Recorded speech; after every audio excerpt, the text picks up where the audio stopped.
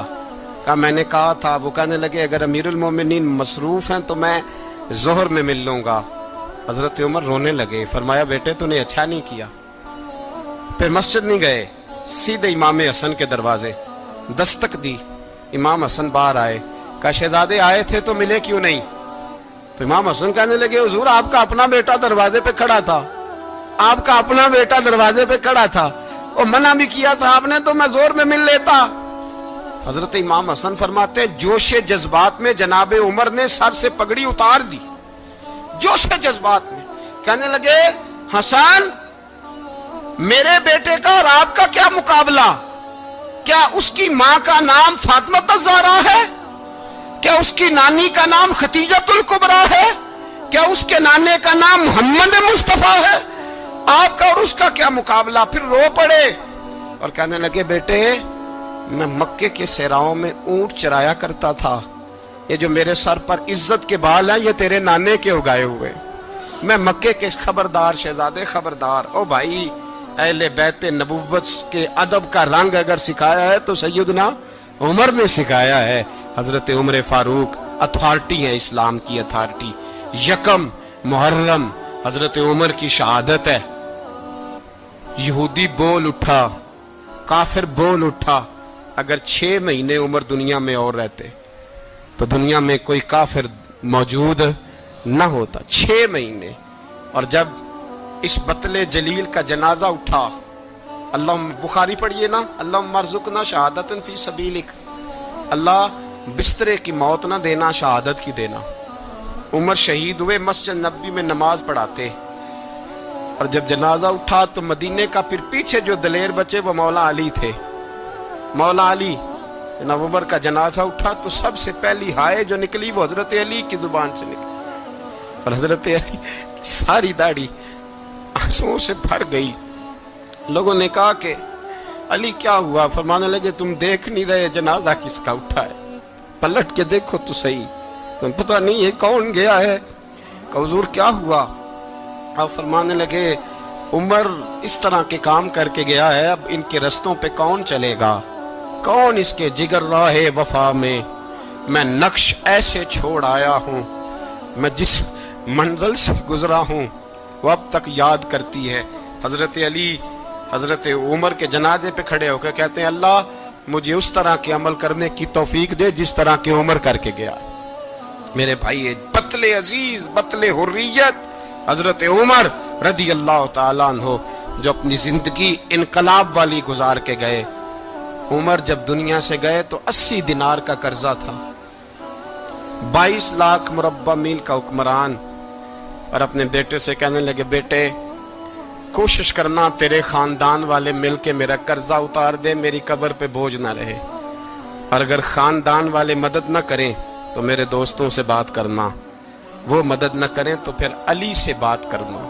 ان کا پیار آپس میں اتنا اور تو اختلاف ثابت کر رہا. 80 دینار کا قرضہ چھوڑ کر حضرت عمر دنیا سے گئے, اور جاتی دفعہ کہہ گئے میرے بعد میرے بچوں کو حکومت کے مشورے میں بھی شامل نہ کرنا, حکومت کے مشورے میں بھی میری اولاد شامل نہ ہو. اتنا بڑا شخص اتنا بڑا رنگ دے کے یکم محرم کو جب عمر فاروق کا وصال ہوا تو بیٹے سے کہنے لگے اماں عائشہ سے جا کے کہو میرا بھی نبی پاک کے روزے میں دفن ہونے کو دل کرتا ہے. ایک قبر کی جگہ ہے اماں جی نے اپنے لیے رکھی ہے, بخاری ہے بخاری. حضرت عائشہ کے پاس صاحبزادے گئے, کہنے لگے اماں جی عمر کو زخم لگ گیا ہے, حالت بڑی پریشانی والی ہے. وہ کہتے ہیں اگر اماں اجازت دیں. سید عائشہ رو پڑی, فرمانے لگی کہ وہ اپنی قبر کی جگہ تو نہیں نہ کسی کو دیتا, پر عمر نے کمال ہی بڑا کیا, اسے کہو جاؤ گنبد خضرا میں قیامت تک جو مصطفیٰ پہ اور ابو بکر پہ سلام پڑے گا وہ تجھ پہ بھی سلام پڑھ کے جائے گا, جاؤ میں نے جگہ دی. اور اگر آپ نے ابھی تک ہمارا چینل سبسکرائب نہیں کیا تو فوراً سبسکرائب کیجئے, ساتھ ہی بیل آئیکن پر کلک کریں تاکہ مزید آنے والی ویڈیو ہیں وہ آپ کو وقت پر ملتی رہیں. اللہ حافظ.